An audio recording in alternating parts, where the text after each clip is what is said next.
स्वागत है हमारा यूट्यूब चैनल में। देखिए आज के इस वीडियो में देखेंगे क्लास 9 टर्म 2 एग्जामिनेशन 2022 विज्ञान यानी साइंस का जो आपका एग्जाम होगा 5 जुलाई को, उसका आज हम लोग जो है मोस्ट भी आई सब्जेक्ट के प्रश्न को आज के इस वीडियो में देखने वाले हैं, जो आपका डायरेक्ट एग्जाम में पूछा जाएगा। इसीलिए वीडियो पर अंत तक बना रहेगा और अपने सभी दोस्तों के साथ इस वीडियो को जरूर शेयर कीजिएगा। और चैनल पर पहली बार आए तो चैनल को सब्सक्राइब करके साथ ही बेल आइकन को प्रेस कर नोटिफिकेशन को ऑन कर लीजिएगा। और आज के इस वीडियो में शुरू से लेकर अंत तक बने रहेगा। और आज केवल आपका जो इस वीडियो में 5 नंबर वाला प्रश्न देखने वाले हैं, ठीक है। 5 नंबर वाला प्रश्न का आज हम लोग इस वीडियो में देखने वाले हैं, तो वीडियो पर अंत तक बने रहेगा। दोस्तों के साथ शेयर कीजिए, जहां भी दिक्कत हो तो कमेंट में बताइएगा। और हर एक प्रश्न को, आज के इस वीडियो का हर एक प्रश्न को अच्छी तरह से देखिएगा, क्योंकि आपका जो एग्जाम के लिए 5 जुलाई के एग्जाम के लिए हर एक प्रश्न इंपॉर्टेंट है, ठीक है। तो चलिए वीडियो को स्टार्ट करते हैं, वीडियो पर अंत तक बने रहिएगा। तो देखिए आपका जो जितना भी जो प्रश्न है 5 नंबर का, वो आपका जो है सेक्शन सी में पूछा, ठीक है। सेक्शन सी में आपको जो 5 नंबर वाला प्रश्न पूछेगा और टोटल आपको जो 5 प्रश्न पूछेगा, 3 को का उत्तर देना, एक प्रश्न पर 5, और टोटल आपको 15 नंबर सेक्शन सी में पूछेगा, ठीक है, 15 नंबर। और आपका जो ये प्रश्न जो है 15 से लेकर 19 तक का जितना भी प्रश्न है 5 नंबर वाला प्रश्न रहेगा, ठीक है। तो हर एक प्रश्न को अच्छी तरह से देखिएगा। दोस्तों के साथ इस वीडियो को जरूर शेयर कीजिए, जहां भी दिक्कत होता है कमेंट में जरूर बताइएगा। और इसमें से आपको केवल 3 का उत्तर देना है। तो देखिए आपका जो प्रश्न पूछता है कि यांत्रिक ऊर्जा क्या, ठीक है। यांत्रिक ऊर्जा क्या है, इसके 2 प्रकार क्या है। और 15 केजी द्रव्यमान की एक वस्तु 4 मीटर प्रति सेकंड से जो वेग से गतिशील है, तो वस्तु की गतिज ऊर्जा कितनी होगी। सबसे पहले आपको बताना है यांत्रिक ऊर्जा क्या होता है और इसके कितने प्रकार, 2 प्रकार क्या क्या है, ठीक है। तो सबसे पहले कार्य करने के लिए किसी वस्तु में उपस्थित गतिज ऊर्जा व स्थितिज ऊर्जा के योग को यांत्रिक ऊर्जा कहते हैं। कोई भी आप कार्य करते तो उसमें या तो गतिज ऊर्जा रहेगा या तो स्थितिज ऊर्जा रहेगा, और इसी दोनों को योग यानी इसी दोनों को जोड़कर यांत्रिक ऊर्जा निकलता है, ठीक है। तो आप समझ गए। और इसका 2 प्रकार होता है, गतिज ऊर्जा और स्थितिज ऊर्जा। यानी यांत्रिक ऊर्जा का 2 प्रकार क्या, तो आपका जो गतिज ऊर्जा और स्थितिज ऊर्जा, इसका जो 2 प्रकार है। और पूछता है कि 15 के द्रव्यमान की एक वस्तु 4 मीटर पर सेकेंड के एक समान वेग से गतिशील है, तो वस्तु की गतिज ऊर्जा कितनी होगी, ठीक है। तो देखिए इसमें आपको जो मास 15 केजी है और आपका जो वेग जो है भी यानी जो आपका 4 मीटर पर सेकेंड, और गतिज ऊर्जा पूछा तो इसका फॉर्मूला होता है आपका जो हाफ mv का स्क्वायर, इसका फॉर्मूला होता है। इस पर आपको बैठा दीजिए, सब आंसर निकल कर आएगा। तो इसको हम लोग बनाते हैं, ठीक है। तो आपको देखिए यहाँ पर आपको जो सीधा सबसे पहले हाफ लिखना है और गुना में देना है। एम आपका 15 है तो 15 बैठा दीजिए, और भी आपका 4 है तो 4 का स्क्वायर 16 होता है, ठीक है। 4 का स्क्वायर करेंगे तो 16 होगा, और 2 से इसको काटेंगे 2 बार में 8 चल जाएगा, और 15 से 8 को गुना करेंगे आप, तो इसका आंसर जो आपका निकल कर आएगा वो आपका हो जाएगा 120, ठीक है। 120 ये आपका आंसर निकल कर आया। क्या निकल आया, गतिज ऊर्जा इसका निकल कर आया, ठीक है। इसको नोट करिए। आगे बढ़ते हैं हम लोग नेक्स्ट 16 नंबर प्रश्न की ओर। की समान मनुष्य के कानों के लिए जो श्रव्यता प्रयास क्या, ठीक है। श्रव्यता जो पारास क्या है, किसी ध्वनि के आवृत्ति 100 हर्ट्ज है, 1 मिनट में यह कितनी बार कंपन करेगा, ठीक है। कितने बार कंपन करेगा। तो समान मनुष्य के कार्यों के लिए श्रोता प्रयास 20 हर्ट्ज से लेकर 20,000 हर्ट्ज तक है, और आवृत्ति इसका 100 हर्ट्ज है, तो 1 सेकेंड में कितना कंपन करेगा। तो आपका जो 100 हर्ट्ज जो प्रति 1 सेकेंड में कंपन करेगा। और आगे देखिए 1 सेकेंड में आपका जो 100 बार कंपन करता है, तो 1 मिनट में कितना बार कंपन करेगा, तो 100 गुना 60 6,000 बार कंपन करेगा। आपको 1 मिनट को 60 सेकेंड में बदलना, और आपका जो है 100 को जो है 60 से गुना करने के बाद 6,000 आपका निकल कर आएगा, ठीक है। आगे बढ़िए नेक्स्ट आपका जो 17 नंबर है कि इलेक्ट्रॉन प्रोटॉन और न्यूट्रॉन के गुणों की तुलना करें, ठीक है। इलेक्ट्रॉन और प्रोटॉन और न्यूट्रॉन के जो तीनों का गुणों को तुलना करें, इसका गुण क्या क्या है। इलेक्ट्रॉन का हम लोग सबसे पहले देखेंगे, तो इलेक्ट्रॉन पर ऋण आवेश होता है, क्या होता है, तो माइनस वाला चार्ज होता है, ऋण आवेश। और देखिए 2 नंबर में हो जाएगा इलेक्ट्रॉन जो नाभिक के चारों ओर चक्कर लगाता है, ठीक है। इलेक्ट्रॉन न्यूक्लियस को नाभिक बोलते हैं, जो कि वो केंद्र में स्थित होता है, इसके चारों ओर चक्कर लगाता है। कौन, इलेक्ट्रॉन इसके चारों ओर चक्कर लगाता है, और इन्हें ई द्वारा प्रदर्शित करते हैं, और इलेक्ट्रॉन को ई द्वारा हम लोग दर्शाते हैं, ठीक है। बात रहा प्रोटॉन का, तो प्रोटॉन पर आपका जो है धन आवेश होता है। कौन सा आपका आवेश होता है तो धन यानी प्लस वाला आवेश जो प्रोटॉन पर रहता है और प्रोटॉन नाभिक में स्थित होता है। कहाँ स्थित होता है? तो न्यूक्लियस में स्थित होता है प्रोटॉन, और इन्हें पी द्वारा प्रदर्शित करते हैं। तो पी द्वारा इसको दिखाया जाता है। यहाँ पर आपको जो है यहाँ पर 3 लिख लीजिएगा, यहाँ 2 लिख लीजिएगा, क्योंकि आपको जो इलेक्ट्रॉन का हम लोग 3 देखा है तो इसका भी आपका 3 है, लेकिन नंबर इसका चेंज होगा, कोई दिक्कत नहीं है। और बात रहा न्यूट्रॉन का, न्यूट्रॉन पर कोई आवेश नहीं होता, ठीक है। न्यूट्रॉन पर ना माइनस होता है और ना ही प्लस होता है, ये दोनों में से कोई आवेश न्यूट्रॉन आपका जो न्यूट्रॉन पर नहीं होता। न्यूट्रॉन नाभिक में स्थित हो, जहां आपका प्रोटॉन स्थित होता वहीं पर आपका जो न्यूट्रॉन भी स्थित होता है, जो कि न्यूक्लियस में, ठीक है। और इन्हें जो एन द्वारा प्रदर्शित करते, एन द्वारा न्यूट्रॉन आपका जो न्यूट्रॉन को दर्शाते हैं एन द्वारा, ठीक है। और आगे देखिए इससे में आपका जो बी नंबर में पूछता है कि हाइड्रोजन के समस्थानिक HDT के लिए प्रत्येक में पाए जाने वाले 3 अपरमाणु कणों को जो है सारणीबद्ध करना है। तो आपको पता होना चाहिए कि HDT हाइड्रोजन का तीनों समस्थानिक है, तो इसका पूरा नाम क्या होता है, ठीक है।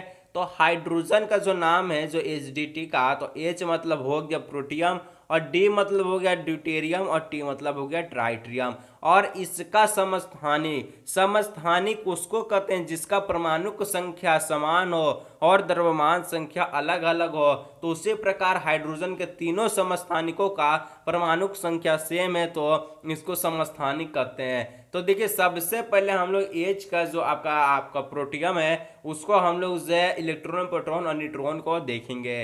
तो H का आपका जो देखिए सबसे पहले आपको समझना, ये जो ऊपर वाला एक लिखा है ये आपका द्रव्यमान है, परमाणु का द्रव्यमान है, ठीक है। परमाणु ये द्रव्यमान है, और नीचे वाला जो आपका ये वाला एक जो है ये आपका जो एक देखिए ये वाला आपका जो एक है ये आपका परमाणु को संख्या, ठीक है। ऊपर वाला द्रव्यमान है, नीचे वाला परमाणु को संख्या, और तीनों में संख्या बराबर है, तो ये समस्थानिक है, ठीक है। आपको याद रखना है। और जिसका समस्थानिक में तीनों जो आपका समस्थानिक को परमाणु संख्या बराबर है तो समस्थानिक कहलाता है, और द्रव्यमान अगर सभी में बराबर होता है तो वो क्या कहलाता है, एक बार कमेंट में जरूर बताइए, ठीक है। जिसका सभी आपका तत्वों का द्रव्यमान जो है सेम रहता है तो उसको क्या कहते हैं, कमेंट में एक बार जरूर बताइएगा। और उसका आपको देखिए कि यहाँ पर आपका जो द्रव्यमान एक है और आपका जो परमाणु संख्या एक है, तो प्रोटॉन कितना होगा, इलेक्ट्रॉन कितना होगा और न्यूट्रॉन कितना होगा। तो देखिए आपको जो इसमें प्रोटॉन हो जाएगा एक, क्योंकि परमाणु की संख्या को ही प्रोटॉनों की कुल संख्या को ही परमाणु की संख्या कहते हैं, और परमाणु की संख्या आपका यहाँ पर एक है।